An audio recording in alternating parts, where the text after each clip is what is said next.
I wanted to say to Meghan, if I had the chance at this stage, that when people come round to my house as a psychiatrist, I'm a medical doctor, I can prescribe drugs. When they stay the night, they find a Valium on the pillowcase. And they come down the next morning and they say, I've just had the most amazing night's sleep, Raj. And I go, well, that Valium I made from scratch. There's no point being wealthy and having nice stuff like a Ferrari in the garage if you don't have friends to come over and you can show off the Ferrari to, right?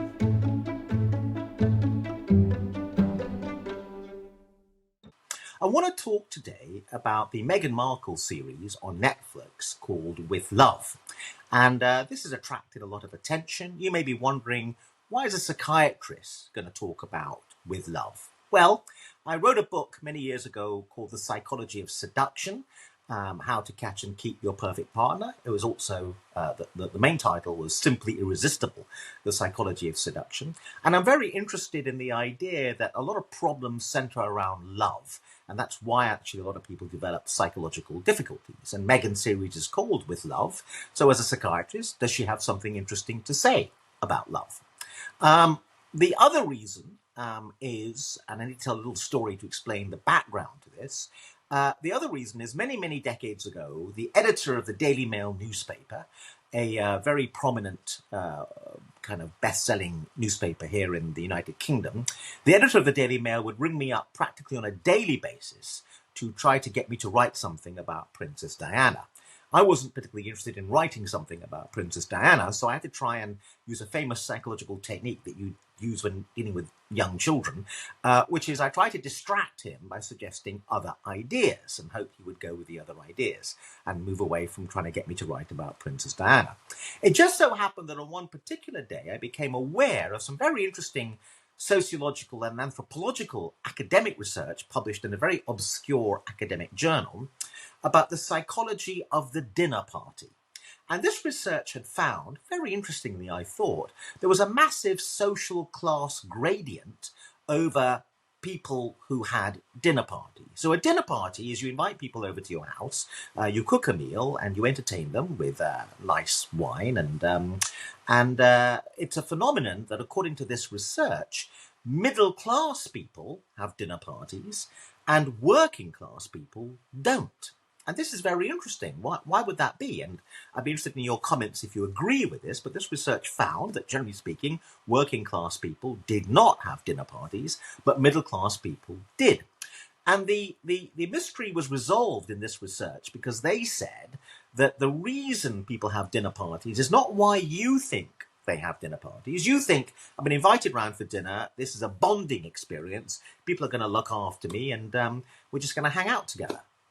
Actually, this research says there's a dark undercurrent about what's really going on at a dinner party. And this explains why middle-class people have dinner parties and working-class people don't. And the dark undercurrent is that basically a dinner party is about people showing off their nice stuff. And it's a kind of theatrical performative event where people establish their identity by having a house, because there's a big property fetish here in the United Kingdom, and you get invited around to their nice house, so they get to show off their address to you, and they show off their nice stuff, their nice art, and they basically establish in your eyes how wonderful they are.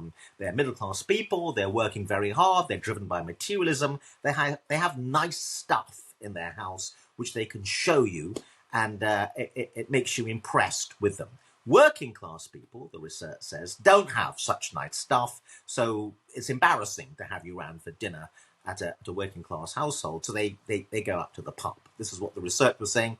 Don't shoot the messenger. I'm not saying this, I'm just reporting what the research said. Now, this background is really interesting if we think about it in analysing through this lens, the psychology of the dinner party, what the Meghan series is actually maybe really about.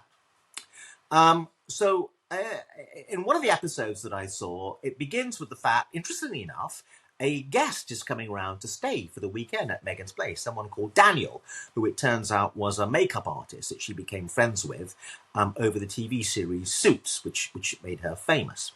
So it begins with Meghan is harvesting honey from her own hives and starting from scratch. Everything she does in the series, she makes from scratch. Okay, so Daniel is coming round and she is preparing for Daniel's arrival, and she's making bath salts from scratch. She's making her own bath salts, and the idea is that all the stuff that she makes from scratch, she makes candles from scratch, she cooks food, everything is done from scratch. She doesn't go and buy candles off the shelf. She doesn't go and buy bath salts off the shelf. She makes it all from scratch. And she says, as she's making the bath salts, that this is kind of like with love, because really these are amazing bath salts that she makes from scratch, and people have an amazing night's sleep as a result of these bath salts. They come down after sleeping in her place with these bath salts, having had this amazing night, and they say to her, you know, that was the most amazing night's sleep that I've had. So this is what love means to Meghan, basically. I wanted to say to Meghan, if I had the chance at this stage, that when people come around to my house as a psychiatrist, I'm a medical doctor, I can prescribe drugs. When they stay the night, they find a Valium on the pillowcase, and they come down the next morning and they say, I've just had the most amazing night's sleep, Raj. And I go, well, that Valium I made from scratch, handmade Valium. The head of Roche, the Swiss company that pioneered Valium, came around a few days earlier. We made it together. Okay, obviously that's a joke, but it's easy to make fun of what Meghan is doing in doing everything from scratch. But it is interesting that in her mind, this is what love is. So Daniel is asked to take part as the guest. He finally arrives, and he's given a knife to start cutting up some tomatoes because she's making a dish with tomatoes. Daniel, I'm not sure, it's never really clear that Daniel ever gets a choice in having to do all this stuff, make the candles, make this, make that. But he enters into it with gusto. But unfortunately, very early on, as he starts to cut the tomatoes, he cuts his finger and he starts to bleed. And Meghan goes and gets a plaster. At this moment, I, as a viewer, had a mild panic. I thought, is she going to make the plaster from scratch? Are we going to watch Daniel bleed out in front of us while he's waiting for Meghan to make the plaster from scratch? Anyway, no. She gets an off-the-shelf plaster, which I was very disappointed by the way, and gives it to Daniel. I wanted to shout at the TV screen, people come around to my house, the plaster is made, homemade, from scratch. Anyway, so she also says casually to Daniel that this is the kind of dish you would eat at your kitchen bar. And Daniel, for the very first time, says somewhat gamely and somewhat tamely, he lives in a flat in New York, he doesn't have a kitchen bar. But Meghan doesn't miss a beat. She doesn't sort of, take up the challenge that Daniel has said and carries on making stuff, basically, with Daniel. So one of the things that comes over from the series with love from Meghan is this idea of what love is that she delivers this great night's sleep by the handmade bath salts. She delivers these amazing experiences for her guests, and this is what love is. And it kind of takes you back to a kind of pre-feminist era when a woman was a slave in the kitchen, a domestic goddess. And you do get a sense of Meghan as a domestic goddess. And she loved the man who came home of an evening in this kind of very retro, perhaps 1950s view of the perfect domestic life. And this was what love was, in the kind of the effort made to look after your husband and man in this kind of pre-feminist sense. Poor Daniel, from what I could see, never gets asked anything about his life. How you doing, Daniel? Which is what you would have thought, to some extent, a relationship is, or that's what love is. So I thought it was kind of interesting, this view. Daniel does the thing that all great guests do. He gamely says to everything, ooh, ah, this is amazing, ooh, ah. And, it's really quite interesting because Aristotle, the ancient Greek philosopher, had something to say about this, because he said, it's a paraphrase of what he said. He says, wealthy people need friends. What he meant by that is that there's no point being wealthy and having nice stuff like a Ferrari in the garage if you don't have friends to come over and you can show off the Ferrari to, right? And you got a slight sense of that this was what was going on here in this kind of series, which is Meghan's showing off her abilities to make all this nice stuff from scratch, and it needs an audience, and Daniel is the audience. She has to invite people around. So going back to the psychology of the dinner party, to what extent is this a performative, theatrical exercise of establishing her identity? But it's the passivity of the guests that also, as a psychiatrist, I find interesting. Their only job is to go ooh and ah. They never get asked about themselves, right? So it's a very interesting version, I think, of what love is. Now, for many years, I was the agony uncle on a TV series called This Morning with Richard and Judy, a married couple. And Richard and Judy, who I'm big fans of even to this day, did some interesting novel breakthrough things on British television that had never been done before. It was 2.5 hours of live television, Monday to Friday. They had a lot of television to fill, but they brought their own personality and style. And for the very first time in British television, they would have chefs on who would cook stuff, and Richard and Judy would taste the stuff. And traditionally on television, as you can see in the Meghan series, you taste something that's just been made on camera in front of you. You always go, nice, right? Richard and Judy were the very first couple to go, this is terrible. They were blunt in their feedback. I mean, sometimes they liked the stuff that was cooked, but very often they were pretty cruel or brutal, shall we say, in their feedback. As an expert on live televised phone-ins with them, it was nerve-wracking because they were blunt in their feedback. If they didn't think your advice was very good, they were honest about it. So there's something about honesty, right, which Richard and Judy pioneered, which the audience developed a great affection for them.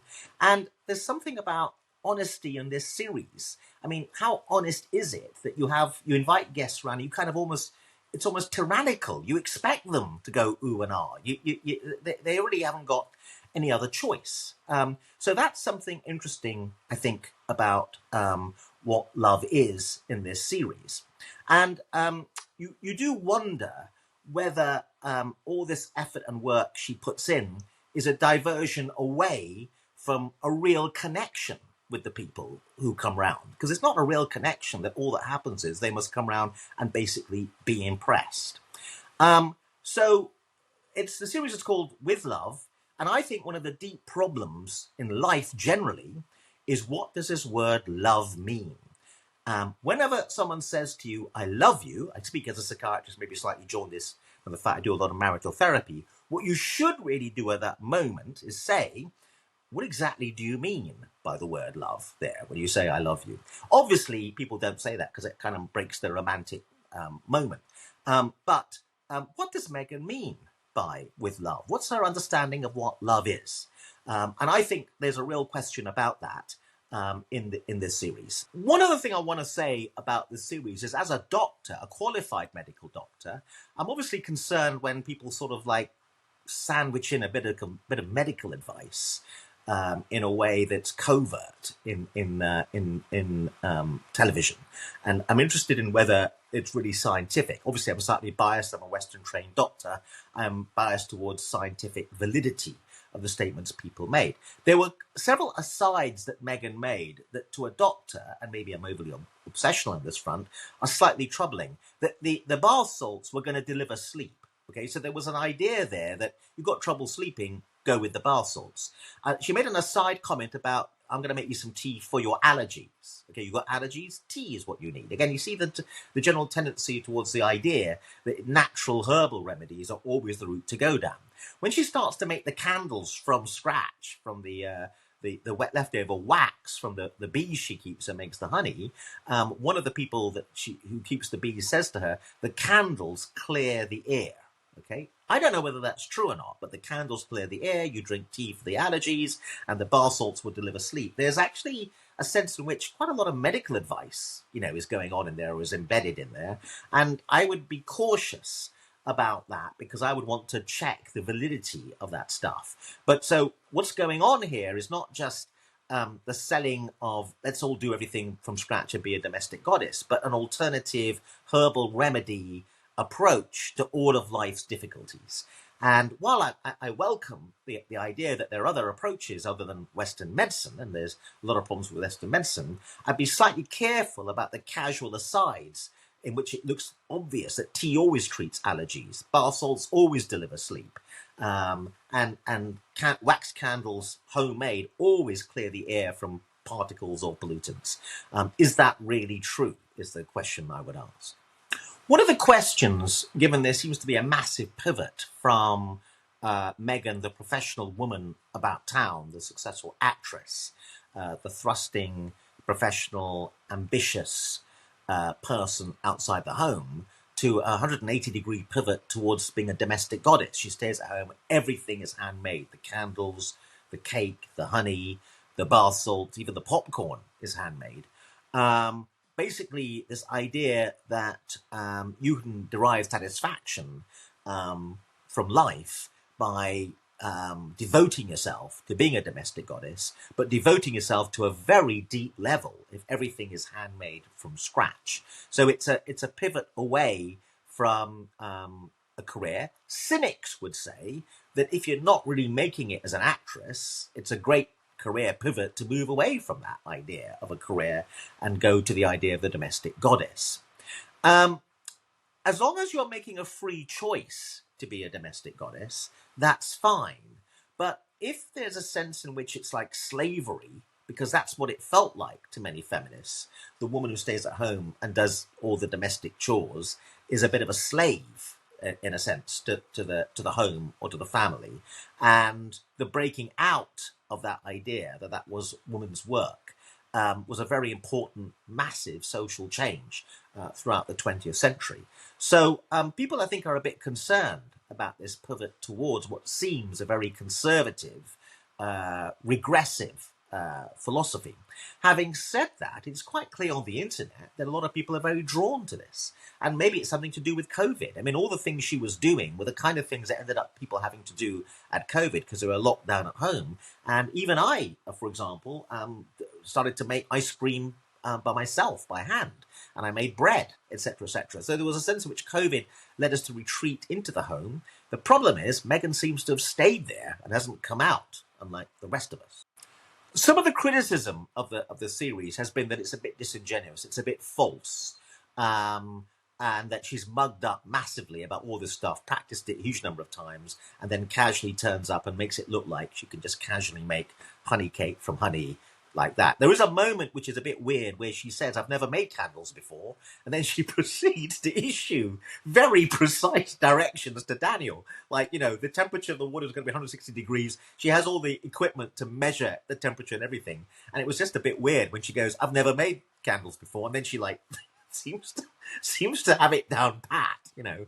And it's this perfection thing that I think people find almost amusing to make fun of. Going back to the program I mentioned before with Richard and Judy, when Richard and Judy began making their series, because it was live, there were so many errors occurring all the time. It used to drive them mad. I'm going to say something they confided in me. I shouldn't probably share this publicly, but I will, because I think they won't mind now. They said we made so many errors that we decided to make it our style. Okay, but again, there was something honest about the errors. And I do wonder if there's something about the European or the English sensibility, which is, let's just, if we're not really good at this, it's okay to not be very good, it's more honest, than the Meghan thing, which almost is like an American thing, which was, you must be perfect. And there's a kind of tyranny to perfection, you know? I mean, one of the reasons why I think people don't have dinner parties, going back to the psychology of the dinner party, is the tyranny of the perfection. It's exhausting to have to do everything perfectly. So it's so exhausting that eventually people go, I'm not going to bother to invite people around for dinner. It's just too tiring. So there is a problem that Meghan thinks she's encouraging people to be a domestic goddess, but there's emphasis on perfection, and she does do everything perfectly, despite the fact, apparently, she's never made candles before. It may put people off, paradoxically. Why would you go and have a go at all the bar salts? You know, you have guests come around, you've got to make your own bar salts, etc., etc. It's just too exhausting for most people. So there's something disingenuous for some people about the fact she's just completely non-exhausted by the whole thing and up for it and bright-eyed and bushy-tailed when it's just not real in terms of what it would be like to prepare Meghan style for a dinner party, given you'd have to make everything from scratch, perhaps including the cutlery. Thank you very much for watching. Don't forget to like and subscribe to the channel, and look out for more content coming your way soon.